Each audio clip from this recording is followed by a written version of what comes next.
Hello everyone, and this is BioPhoenix here, and today we're going to be taking a look at a Sega Saturn game, and that happens to be Hissatsu. I'm not 100% sure if that's how it's pronounced, but the only thing that I know with Hissatsu in the title is that there is a karate move called Hissatsu, which basically means one-hit blow. So it was developed by Kid and published by Emotion Digital Software, and it was released only in Japan in 1996. So one thing I have to say about this game before we really get into it is that this game is actually a licensed game. But a license to what exactly? Well, it's actually a license to a TV series called Hissatsu Shiokinen, which is a live-action period drama which were very popular in Japan. Actually, they still are.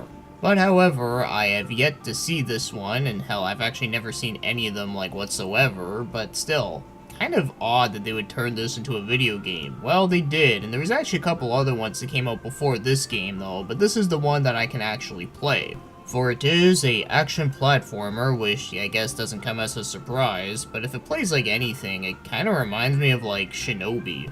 But when it comes to the story, obviously I can't say a whole lot here, for all the cutscenes in the game are in Japanese and I can't read them, and even if I could read them, I still wouldn't know if this has like anything to do with like the TV series or not.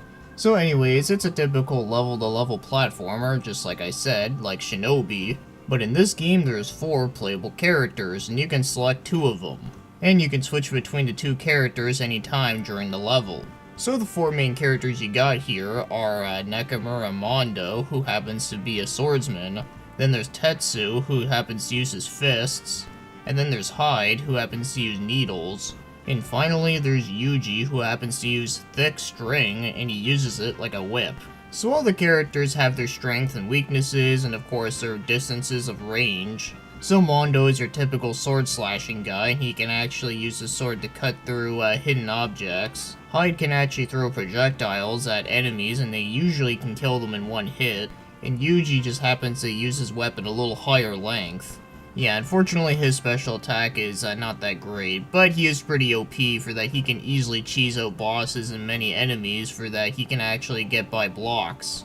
And Tetsu's special is pretty awesome. He actually uses a Hadouken. It really makes me wonder if anyone does a Hadouken in the TV series. So during certain stages, some characters or some combinations of characters are going to be better than others for the levels. So the object is simple, just get from one end of the stage to the next end, and then you gotta fight a boss. And after you beat the boss, depending on the character who finishes them off, you actually get a unique death screen. For an example, if you finish off an enemy with Yuji, he will actually hang them. By today's standards, that's nothing crazy about, but back then though, you never really saw people getting hanged. But that is a neat little concept that they had. So for the level design, as you would expect, it's a pretty linear game, but the thing that I do like is that the first 2 stages are, very straightforward.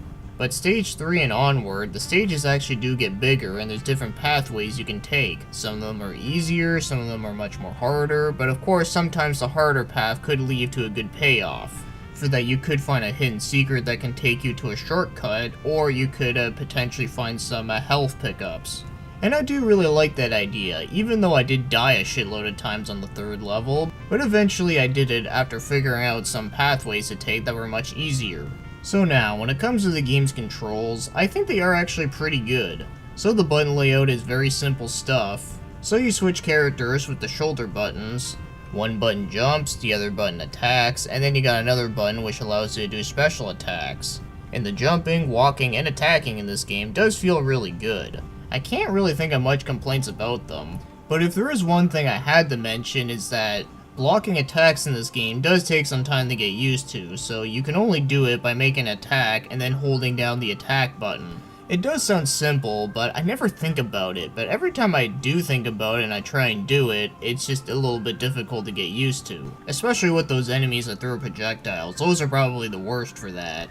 But other than that one molluscule of a complaint, I do think that the controls in this one do feel pretty good. So now let's get moving on to the other things, like the graphics. And the graphics in this one are actually really nice. So I really like the character sprites. I do think the animation on them looks really good. And the backgrounds of this game all look pretty cool too, and I like the fact that this game kinda has a little bit more darker tone to it, because after playing this game, I would imagine that the TV series is probably pretty dark and realistic, and I do think that the way that this game looks, I think it actually fits that. Same thing can be said about the cutscenes. I also do think they look really nice too. Yeah, it's unfortunate they're just like still images and not like fully animated cutscenes, but I still think they do look good for what they are.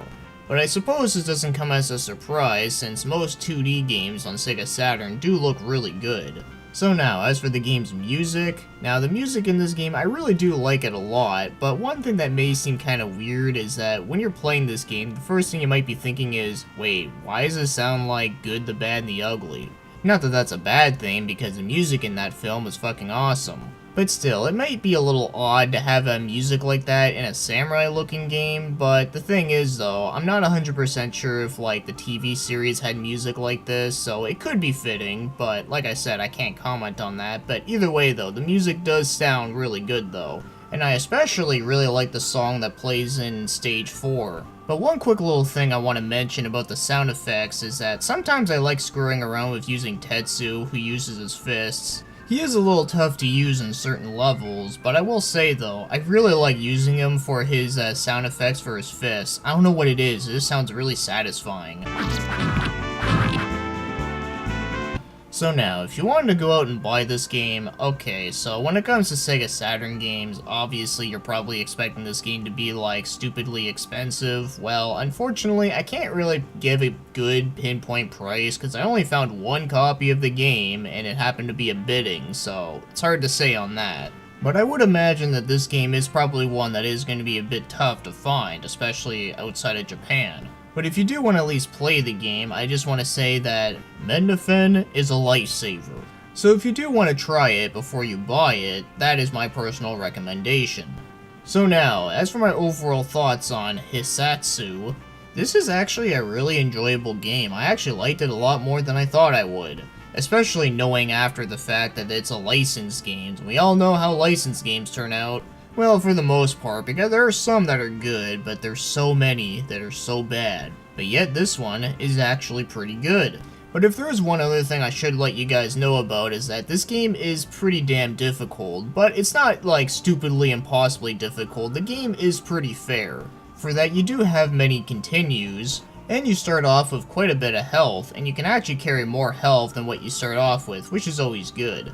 And after you use a continue, you can actually change up your party of characters to see which ones will work better for the level. But like I said though, this game is not easy, but I do think it is fun and satisfying, especially when you beat a level that was like really kicking your ass. Because personally, I find that the worst enemies in this game are the ninjas that throw shurikens at you, or the purple ninjas that happen to like divide in three, and of course one of them just happens to go right behind you every fucking time.